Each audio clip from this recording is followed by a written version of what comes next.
Waduh, cilaka iki ra ndedet receh. Pertapan kok ketekan kere-kere kaya ngene kok.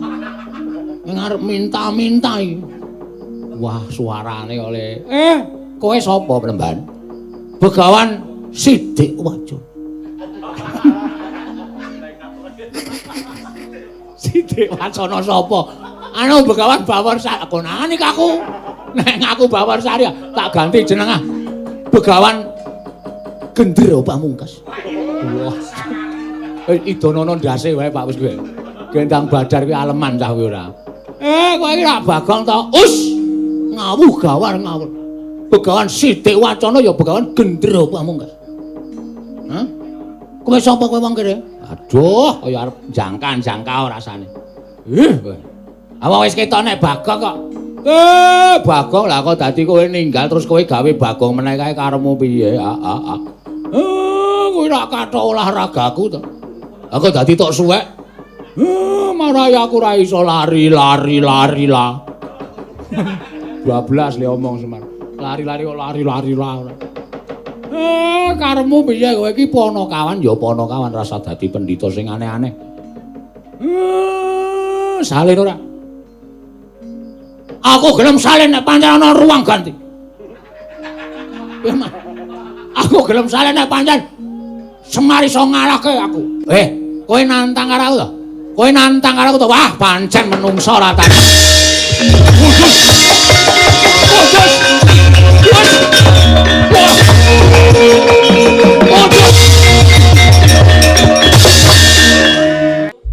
Al-Fatihah kunjuk Kiseno Nugroho. Bismillahirrahmanirrahim. Alhamdulillahirrahmanirrahim.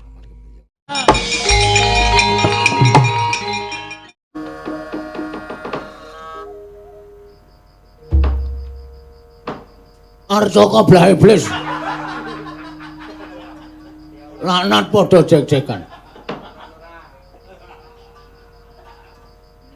Saking siswa cantrik manguyu jejangkan sing padha caket karo aku, ora ana sing tak caketake jaba mung Anoman ingkang tansah ora tau nunggak bayar SPP. Mula ora aneh nek kowe tansah tak caketake. Padha rarja sak praptamu. Sembrono, Senggono. Bangsa pinaning kawidadan ing sambi kula sowanipun ing abdi pun Anoman. Kepareng kula ngaturaken sembah pangabekti kula kunjuk Pnemban. Tak tampa ndadekake jimat. Janjane aku ki ya ora madheg pendhita. Janjane aku ya ora madheg tukang nambani ora ning gandeng gethok tularing para masyarakat. Wingi kae ana wong kena kampak gulune. Wis kiwir-kiwir. Gawa mrene tak tambani dadi lan patine. Sumebar warata nek pancen lek ku nambani iki pancen iso apa jenenge iki berhasil merga nek mari ra urung wong kuwi cacat. Mula pancen sengaja tak panteni supaya ndang tentrem uripe. Mula terus aku iso menjelaskan kepada masyarakat, akhirnya aku dadi sawijining pendhita sing kondang kawenang-wenang. Nah iki sing dadi gumunan ning atiku man. Inggih. Kowe iki dadi pendhita wis suwe. Inggih. Ana ing pertampan Kendali Sada. Ning sebab apa kowe kok dadak suwita karo aku pendhita anyar? Pendhita sing lagi entas durung karuan jero cetheke ilmuku, jero cetheke kawruhku. Ning sebab apa kowe kok suwita karo aku? Apa sing tak goleki? Kula nyuwun pamunten Pnemban.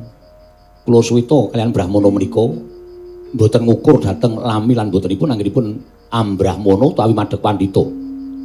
Saged ugi panjenengan menika nembe kemawon dados pandhita nanging kawruhipun sampun persasat mboten saged dipun gayuh dening sinten kemawon utawi mboten saged dipun kembali dening sinten kemawon.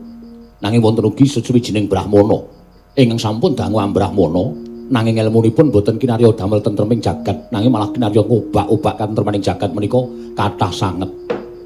Heeh, pancen bener pancen saiki iki ana tetembungan kedung jero iso dijajaki ning atine menungsa sapa sing ngerti. Inggih. Ning aku ora duwe ngelmu apa-apa lho, Man.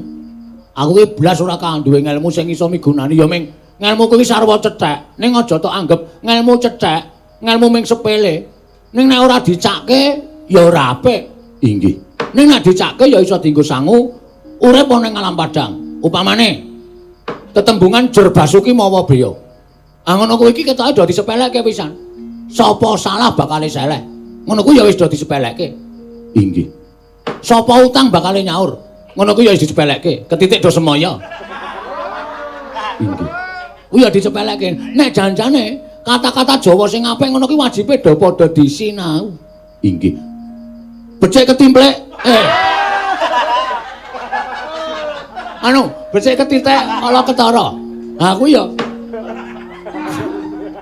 Kuwi nek dilakoni ya dadi lelaku sing apik tenan. Mula wong urip ana Padang iki nglakonono sing becik-becik. Ha ta? Inggih.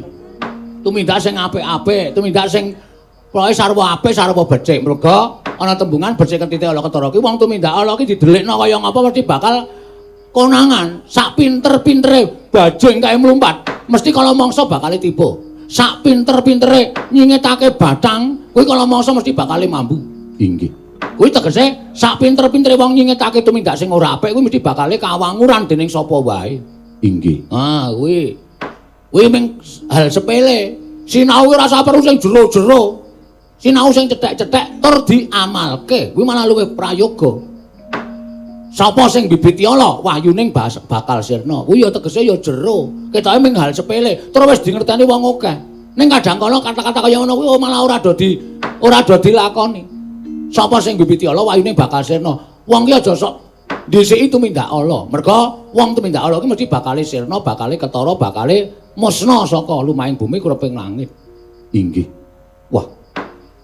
Tembung-tembung ngaten menika janjanipun namung sepele ning jebul. Nuwun sewu tumanjanipun sae. Ah, ora usah dadak perlu enggak. Mikir tembung sing angel ayo engkong si kasembadaning Dias. Iki malah ora paham. Inggih. Sing wigati tembung ngene iki diopeni. Migunani tumraping liyan. Lho karo kaya ngono iki ketok sepele lho. Migunani tumraping liyan. Wong urip ana nang Padang ki iso migunani tumraping liyan. Uripmu ki migunanana tumraping kiwa tengenmu. Aja uripmu ki tok migunani tumraping awakmu dhewe. Ora ana gunane kowe nang arep ngalam Padang. Isamu apa? Kepinteranmu apa? Tumanjakno kanggo kesenengane wong kiwa tengenmu. Inggih. Migunani tumraping liyan. Mekaten. Tasih kathah nggih. Penembahan. Oke, nek gelem taun sae ya oke. Pirang-pirang wis to. Ora usah dadak kepiye-kepiye apa wis, tembung apa? Tuturi Handayani. Lho, kuwi ya tembung sepele ning ketoke ora do digatekke. Melu ning mburi tetep ndayani. Kuwi ya angel dilakoni. Inggih. Ngono kuwi wae. Inggih. Menawi namung menika janjanipun kula sampun apal. Nanging kula kepengin pikantuk ngelmu saking Sang Penembahan langkung saking menika. Kowe urung tekan kowe. Kowe urung iso nampa ngelmuku sing abot-abot. Ngelmuku ki ora sembarangan. Oh inggih.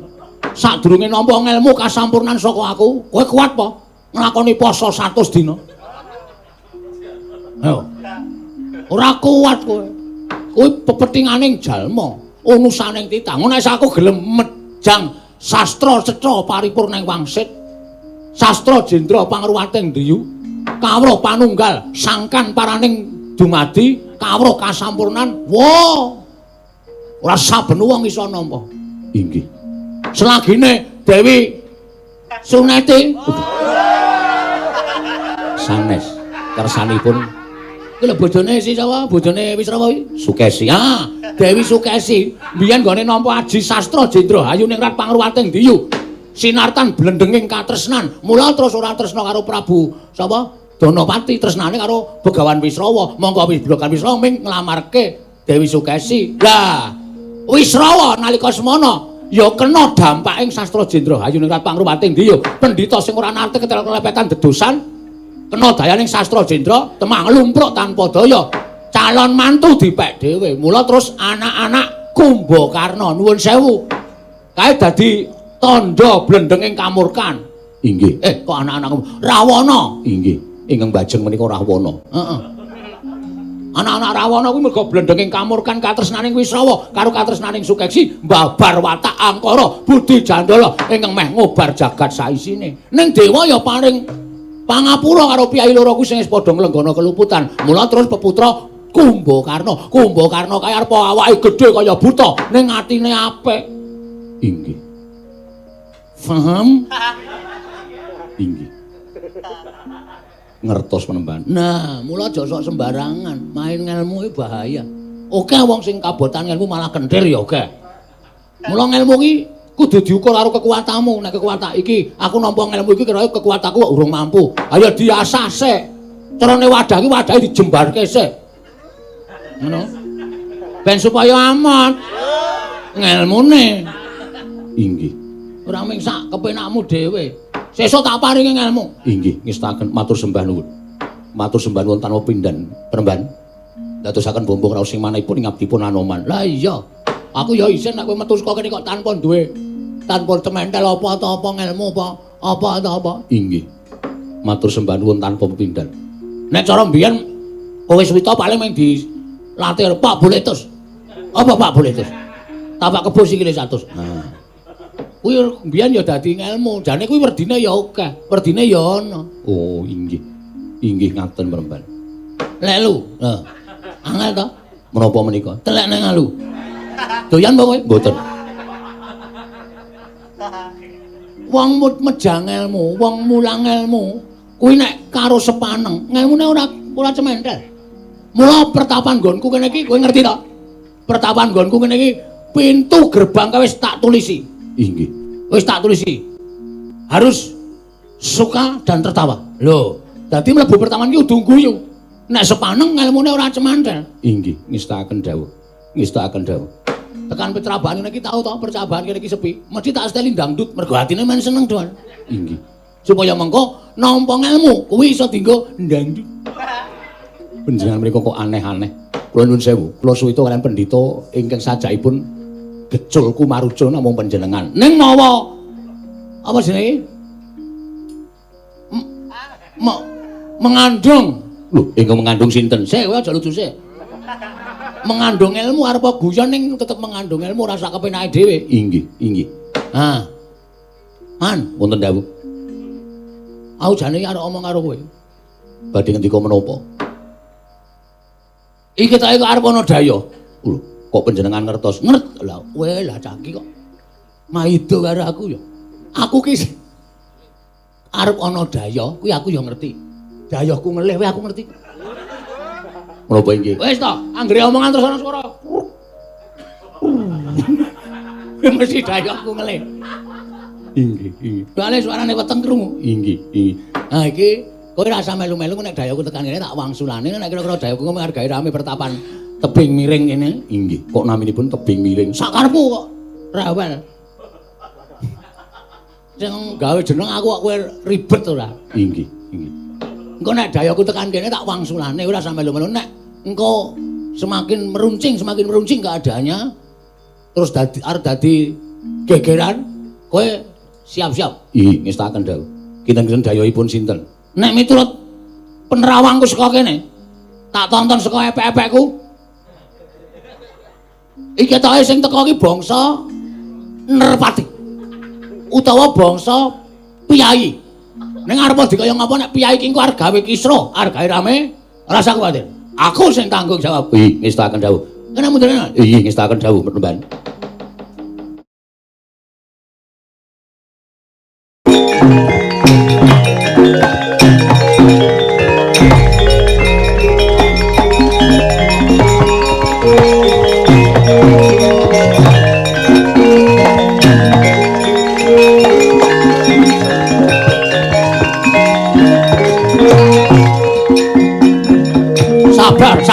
Sabar Bapak Penemban.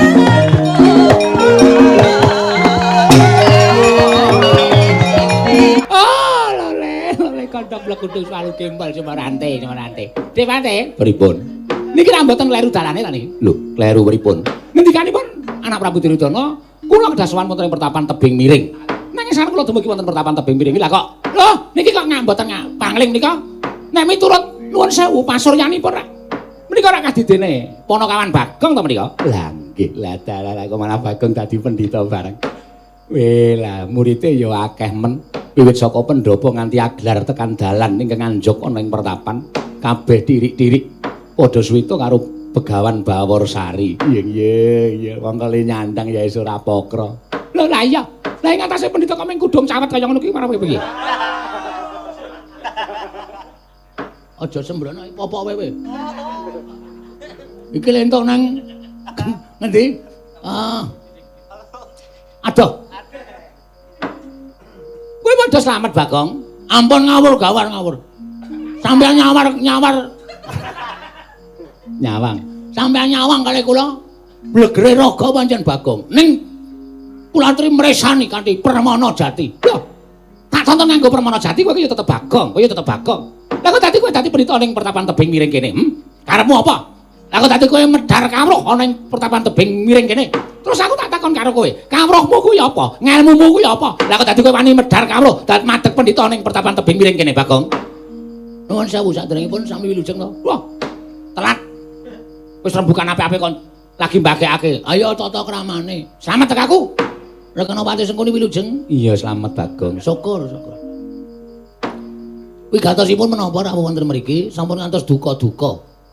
Ingkang prasaja kemawon lan ingkang menapa nggih naminipun Semeleng Penggalih. Sampun ngantos mangino. Dateng kula anggen lumapan wonten ing pertapan tebing miring mriki. Ngene Bagong. Ngerti yen to praptaku ning papan kene iki ora saka karepmu dhewe. Nang aku dapur diutus dening anak Prabu Duryudana. Lho, diutus dening Sinun Prabu Duryudana. Ya. Ngerti ya, yen wis ana 3 sasi iki, 3 candra iki, anak Prabu Duryudana kuwi nandhang roga. Lho, malah apik sehat. Pun nonton 3 sasi anak Sinun Prabu Duryudana berolahraga. Nandhang roga iki tegese lara. Ora gawe macem-macem kok seneng dirembukan karo piyai kok misah kepenak dhewe. Sabar Kakang Durna sabar. Bagong niku nek ngendika nggih kaya ngoten niku. Tegese nandhang roga kuwi lara. Mangke nalika semana anak Prabu Duryudana tumuli paring dawuh karo aku. Ingkang bisa nambani karo gerai Sinun Prabu Duryudana kuwi mung kowe. Kowe ingkang madhep pendhita ana ing pertapan tebing miring. Mula wektu dina iki sawanku utawa praptaku utawa rawuhku ning pertapan tebing miring kene mung ingkang wigati mboyong kelawan kowe ana ing negara Ngastina. Nek kowe gelem tak boyong, ngaturake panuwun ingkang tanpa pepindhan dene ora. Oh, yen apa kudu Begawan Durna meksa karo Begawan sapa jenengmu? Bawarsari supaya prapta ning pertapan utawa ning negara Ngastina kanthi sarana tak jiat yen perlu tak bondo tangan tak krincung sikilmu Panakawan. Nek ngono rawuhmu nang kene sejatine wing arep gawe geger papan sing tentrem, gawe rame papan sing becik Begawan Durna. Nek niate Prabu Duryudana arep golek tamba, kuwi ya ora kok aku dijiat mrana. Ning kudu Prabu Duryudana rawuh ana ing pertapan tebing miring kene. Ingkang wigati bakal tak tambani. Nek sampeyan jiat karo aku supaya aku suwane negara Ngastina lah sing kapitunan cantrik-cantrik liyane sing padha kapitunan merga kelangan karo aku. Mula wektu dina iki rasa kokean gunung sing tanpa guna. Sampeyan gelem lunga saka papan kene apa ora? Nek ora gelem lunga saka papan kene, aku sing ora nrimake. Anak buahku Anoman sing bakal ngrampungi karo kowe.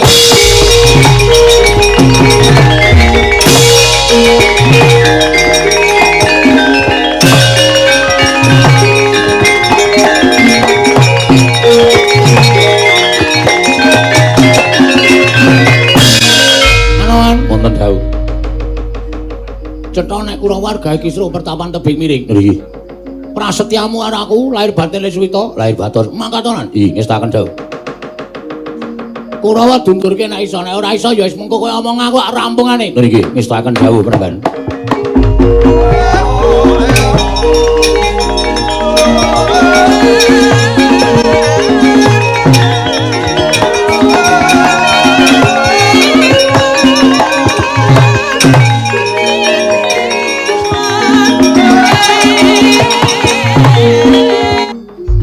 Anoman sing betengi Begawan Bawarsari.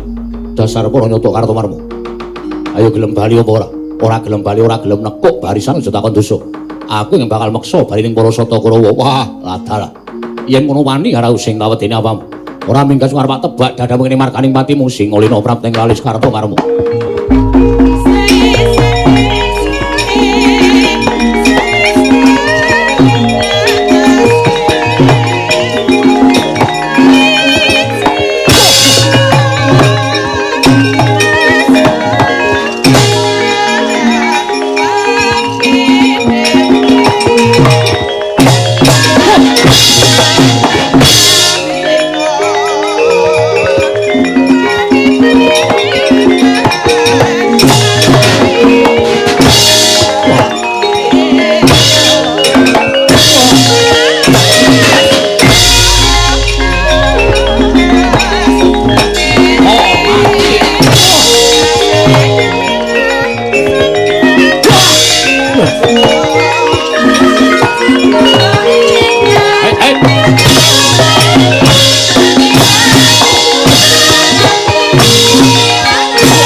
Semarante, hawela. Wis ora karu-karuan Dipati. Pripun Kakang Durna? Kurawa bubar sar-saran boten kanten-kantenan. Kados mekaten lampani Dutri Mas. Liya dina nek pancen iso dilimpe mengke Bagong dilimpe digawa teng.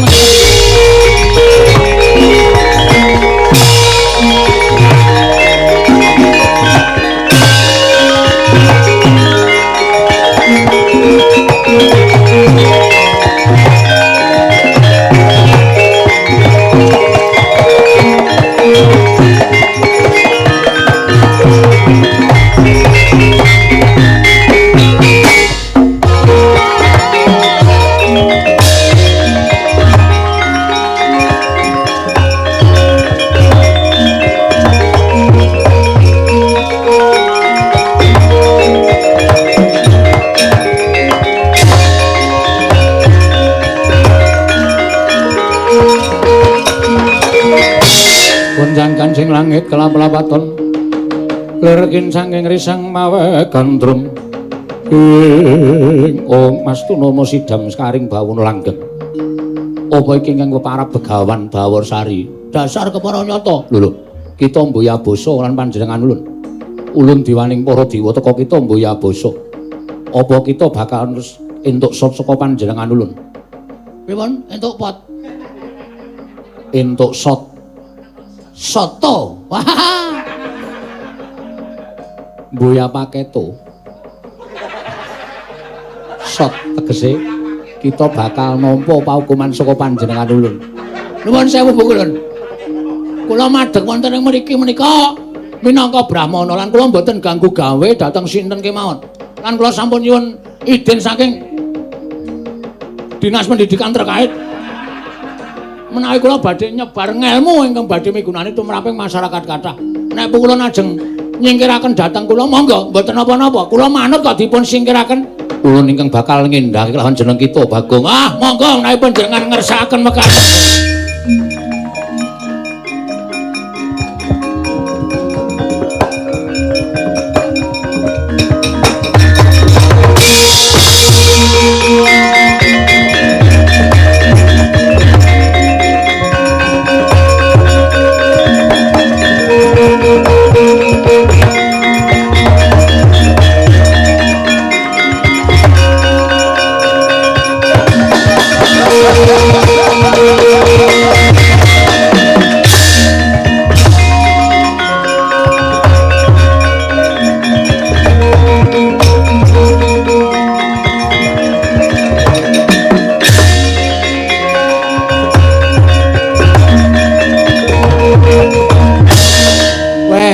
Bathara Guru kok njaluk tulung karo aku. Kok sik lagi kok Bagong malah kudu nganduk iki ngapa ta iki? Oh iki mau sapa ya? Terus sing gara-gara awak dhewe mau sapa, Reng? Wah, aku ya ora ngerti. Mula kok le mlaku kok ngeri-ngeri. Bagong kok ditiuke banget anggrena es teh tuku. Anggrena es jeruk tuku, monggo le ngombe ador awake dhewe ndak dijaluki. Wo lah monggo Bagong biasa ora duwe duit. Waduh, cilaka iki ora ndedet receh. Pertapan kok ketekan kere-kere kaya ngene. Ning arep minta-minta iki. Wah, suarane oleh kowe sapa, Plemban? Begawan Sidik Wajon. Sidik Wacana sapa? Anu Begawan Bawarsari. Konane aku. Nek aku Bawarsari tak ganti jeneng Begawan Gendera Pamungkas. Wah. Idonono ndase wae Pak wis kowe. Gendang badar kuwi aleman cah kowe ora. Kowe iki rak Bagong to. Us. Ngawuh gawar ngawur. Begawan Sidik Wacana ya Begawan Gendera Pamungkas. Hah? Kowe sapa kowe wong kene? Aduh, kaya arep jangkan-jangkau rasane. Apa wis ketok nek Bagong kok. Bagong lah kok dadi kowe ninggal terus kowe gawe Bagong meneh kae karemu piye? Kowe rak kathok olahragaku to. Aku dadi tok suwek. Marai aku ra iso lari-lari lah. 12 le omong Semar. Lari-lari lah. Karemu piye kowe iki Ponokawan ya Ponokawan rasa dadi pendhita sing aneh-aneh. Salin ora. Aku gelem salin nek pancen ana ruang ganti. Aku gelem salin nek pancen Semar iso ngalahke aku. Kowe nantang karo aku to? Kowe nantang karo aku to? Wah, pancen menungso ra tak.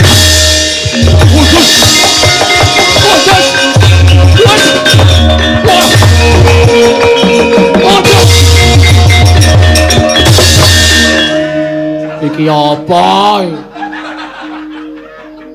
Semar ngetokke geni karo Bagong ditangke. Semar ngetokke angin karo Bagong ditangke. Kok kaya piye? Padha-padha sektine, padha digdayane. Ayo. Aku kalah. Kok ora kobong? Rokokku sing kobong. Kapokmu kapan kowe? Sare ra tok keke wondo. Wis Pak gak ceket-ceket ora. Bagong, kowe ganti ora? Ganti ora? Ora ganti tenan. Kowe Bagong anakku. Kowe Pak, waduh wis. Wah, wis.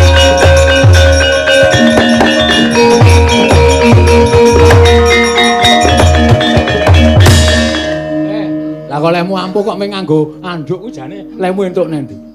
Aku ora mancing. Ngerti-ngerti ki nang dhuwur wit dapuran pring kono. Bagong, rasa goleki wae. Nyotakne popok. Ayo kuwi mau. Kuwi digdaya, Pak. Kuwi mau nek tak nggo jajan nang angkringan mangani apa-apa nek bar mangan kok tak nggo kudung ora bayar, Pak.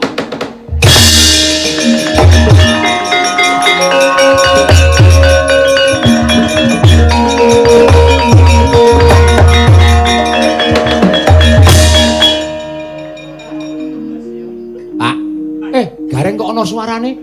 Kok ora ana rupane? Truk, Reng, kowe iki nendi? Kok aneh-aneh to, Reng? Kowe iki nendi? Pak.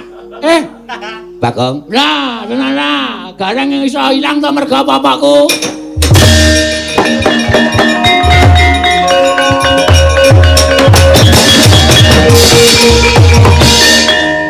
Ilang matamu. Apa? Kruyuk pembeli angkringan nutuki kabeh. Aku mangan sate terus tak krukupi. Raiku tak nek ngarepe bakul iki malah muni ngapa mencicil Mas ngono ayo. Ketok. Karepmu piye? Lah Bagong kae mau sapa? Kon rene ya. Salinane.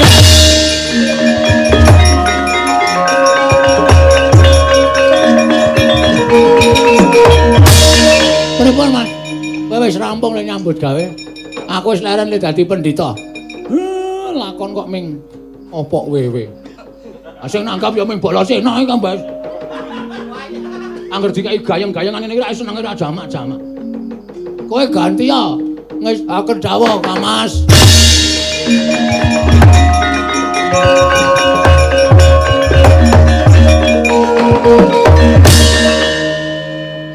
Kowe lah mantuku wedok to. Iki Rama. Wah, bojone Bu Agung kaya bakoh ngono. Gileleng iki, Tru. Iki meceli kayu bareng nang omah. Meceli kayu menek uwit. Ngerontok kambil. Aku ora mulai awakku resik kan aku ora tau nyambut gawe. Ha iya. Sake ora. Kono mulai kono.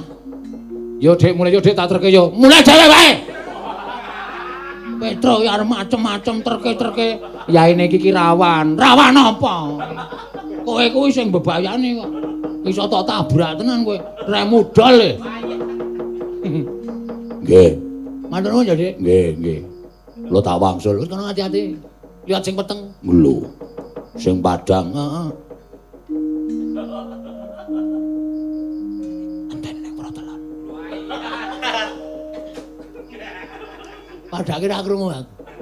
Arep ngapa ning protelan kowe? Kon gajul kala menjingmu ya. Apa? Wong kok kaya ngono lho. Wah lah terus iki garis besare piye, Pak? Aku ya bingung, Pak. Ya wis 2 jam apa? Apa mau pesenane lakone kon guyon wae rasa sing werna-werna. Iya. Sing sarine Bagong ayo aku wis bingung arep golek lakon apa ya. Sing jeneng Climene ya wis ngene iki sing baku wayang iki dikenal karo masyarakat. Heeh. Wayang iki ditresnani karo kaum milenial. Heeh.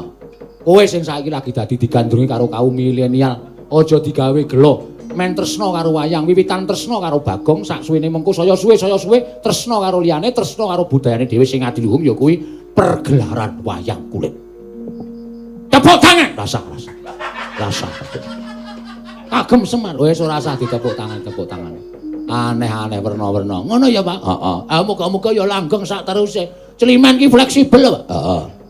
Nyuwun laku sing baku oke, aton aku iso. Ya.